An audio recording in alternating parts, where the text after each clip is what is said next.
So your health insurance as a federal employee is by far one of your best and rarest benefits that you enjoy. Because honestly, when I talk with people outside the government, whether it's a spouse of a federal employee I'm working with or whoever, it is pretty darn rare for them to have a pension as a non-federal employee.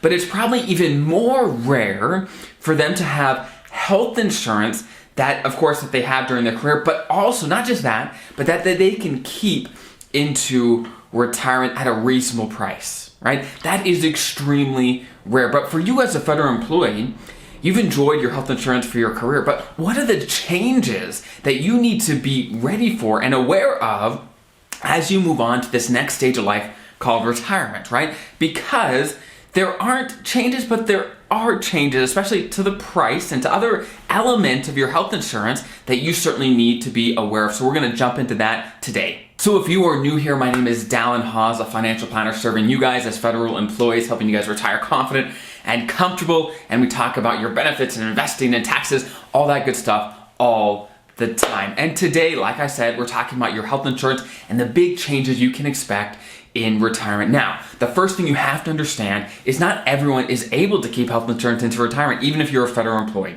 You have to meet two criteria. I'm not going to dig into this too deep, but there's two main criteria. First, you have to retire with an immediate retirement. And basically what that means, you have to be eligible to get a pension basically right away. Okay?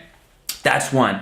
Number two, you got to be covered under FEHB for the 5 years before you retire. If you meet both those criteria, then you're good to go. You can keep it into retirement. If you want to know more about that, there's a link below that'll take you to the article I wrote about this. There will be tons of information in there, as well as some other articles and links. So there's a bunch of information in there for you. So for one of the biggest questions that you really have to understand about your health insurance into retirement is, does the price increase? And the answer is no, it doesn't, but it kind of does, right? And let me walk you through this. So as a regular FERS employee, let's say you retire in July and you're of course on a federal health insurance plan in June, right? And then in July and after that, you're retired, right? Does the price of that plan increase because you retired? The answer is no, right? There's nothing magic that happens that will increase that plan. Now, there's one exception here.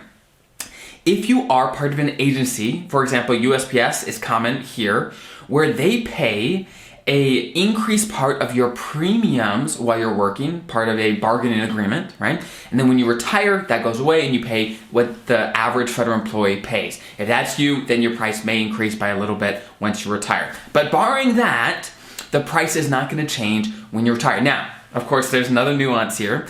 Just like when you're working, every year the plans change a little bit. And let's say Blue Cross Blue Shield or Aetna, whoever, Kaiser, they're going to adjust their prices and their plans every single year, right? And every single year, you have the opportunity in open season to change your plan. Well, in retirement, it's going to be the same way. So the good news is you can change your plan in open season even when you're retired, okay? And the bad news is, just like you when you're working, the price will increase with inflation, just like they do. The plans change in retirement as well. So you want to be flexible and to be constantly looking at your plan and say, okay, what has changed? What's the new price? Does it still make sense for you? Now, but you might have noticed that I said, hey, the price doesn't technically change, but it may end up costing you more in retirement. And let me talk you through why I say that. So while you're working, while you're an active working federal employee, you get a cool benefit. It's called premium conversion. Basically what that means is you can pay your health insurance premiums with pre-tax dollars. Okay, so what does that even mean? Let me give you an example. Let's say your salary, and this is a very simplified example, but I think it'll show us kind of how this works.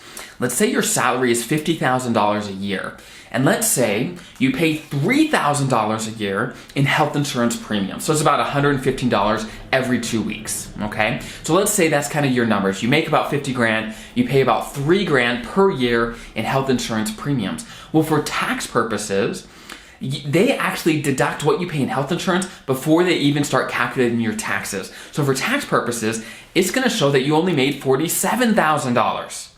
Right? It comes straight out. And so basically what that means is you're paying your health insurance with pre-tax dollars. And then you pay taxes on whatever you make after that. And that's why you are working. So when you're retired, that benefit actually goes away. It goes away, where you have to pay your premiums with after-tax dollars. So let's assume that your income, your taxable income, stays just about the same from your career into retirement. Well, then technically, while the price for your plan may not change, the total cost will, because your taxes will actually increase accordingly, right? And to give you an idea of what this might cost you personally extra, well, a simplified way to do this is just take your annual cost for health insurance. So let's say your annual, you pay about $3,000 a year in health insurance. Well, times that by your marginal tax rate that you expect to have in retirement. And that's probably what it's going to cost you extra in retirement because of this premium conversion change that you don't get the benefit of in retirement. So again, if we use the example of, let's say you do pay about $3,000 a year in health insurance premiums, and let's say your marginal tax rate is about 15% in retirement. Who knows what it's going to be for you? Certainly can be higher, certainly could be lower depending on your income. Let's just use 15%. Well, you take $3,000, you times that by 15%, so that's about $450 that comes out to, right? And so in retirement, assuming your taxable income is about the same, this is a simplified example again, it's going to cost about $450 extra per year in retirement. Now, $3,000 a year. I know a lot of federal employees, probably most federal employees, pay more than that every year in health insurance premiums, right? So look at your numbers, see where you're at, see what your marginal tax rate is, right?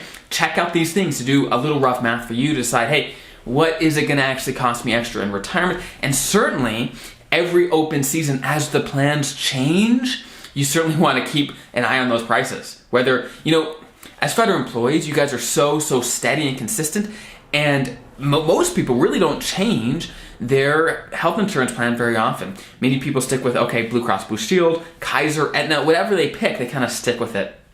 And it's not a bad strategy, but you certainly want to be aware of the changes that happen every year, because changes do happen and the price does change every year. You always want to make sure that you're getting the best plan for you at the best cost for you, especially as you move into retirement. Now, one big other change that does happen in retirement with your FEHB, your federal health insurance, is that Medicare comes into play as early as 65.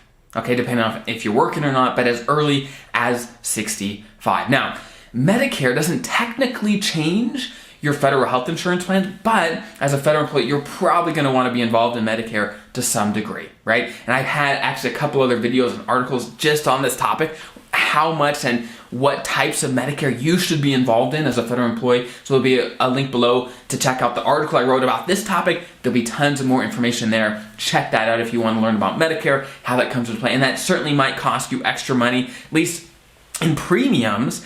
Once you're retired, it may save you a lot of money over the course of your retirement in out-of-pocket costs and a lot of things, but it may certainly increase how much you pay in premiums while you're retired. So that's certainly something to plan for and think about as well. Now, one of the last small changes that you certainly need to at least be aware of, it's not a big deal, but certainly be aware of, is of course while you're working, you pay for your health insurance premiums every 2 weeks. Every 2 weeks, right?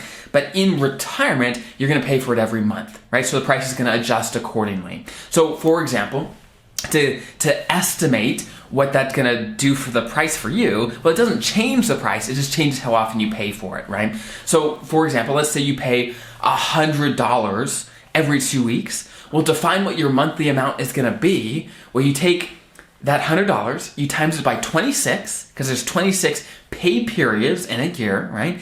And you divide that number by 12 to get a monthly number, right? And so that you can use that math for your bi-weekly premiums you pay right now to get an idea of how much is going to come out of your pension in retirement. So those are the big changes that happen to your FEHB in retirement. And maybe if you are already retired, or maybe you've done some research here and you have some tips and some thoughts above and beyond what we've already talked about in this video, feel free to put in the comments below in the YouTube channel. That certainly helps out everyone so people can learn, hey, what are people actually doing in real life with these decisions? So I hope this was helpful. And if you have any further questions about this topic that we didn't quite address, there's actually a link below to submit questions through our website.